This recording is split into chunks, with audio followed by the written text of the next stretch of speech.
Hello, আমি রোহিত। আবারও চলে আসলাম নতুন একটি ব্লগ নিয়ে। আজ যাচ্ছিলাম একটু বর্ধমানের দিকে। বর্ধমান জেলাটি হলো কৃষি প্রধান জেলা। পশ্চিমবঙ্গের শস্য ভাণ্ডার বলা হয় বর্ধমানকে। এই বর্ধমান জেলাটিতে ধান, পাট, আলু, পেঁয়াজ ইত্যাদির উৎপাদিত হয়। বর্ধমানে বিভিন্ন ঐতিহাসিক জিনিস আর ঐতিহাসিক মন্দির রয়েছে, যেখানে পর্যটন কেন্দ্ররা এখানে ঘুরতে আসে। বর্ধমান থেকে মালদা আসার পথে খাওয়ার জন্য দাঁড়ালাম কৃষ্ণনগরের বিখ্যাত হোটেল উৎসব মানেই মাদার্স হাট। এখন বাংলার সবচেয়ে বড় ফ্যামিলি ফুড কোর্ট, মায়েদের হাতের তৈরি নাকি সবাই বলে। তো পেজটিকে উল্টেই দেখতে পেলাম স্ক্যানার। এই স্ক্যানারের মাধ্যমে বিভিন্ন খাবারের মেনু দেখা হয় এবং খাবারগুলিকে অর্ডারও করা হয়।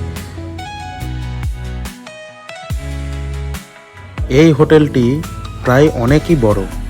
এই হোটেল প্রায় 1200 থেকে 1300 সিটের মতো এই হোটেলে রয়েছে। সবাই একসাথে খেতে পারবে।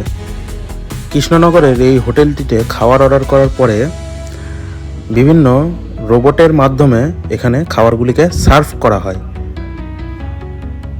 এই হোটেলটি বিভিন্ন রকমের বাঙালি খাবার এর প্রচলিত রয়েছে। আমাদের খাবারটিকে অর্ডার করে দিলাম। তো দেখা হবে নেক্সট ব্লগে। সবাইকে টাটা।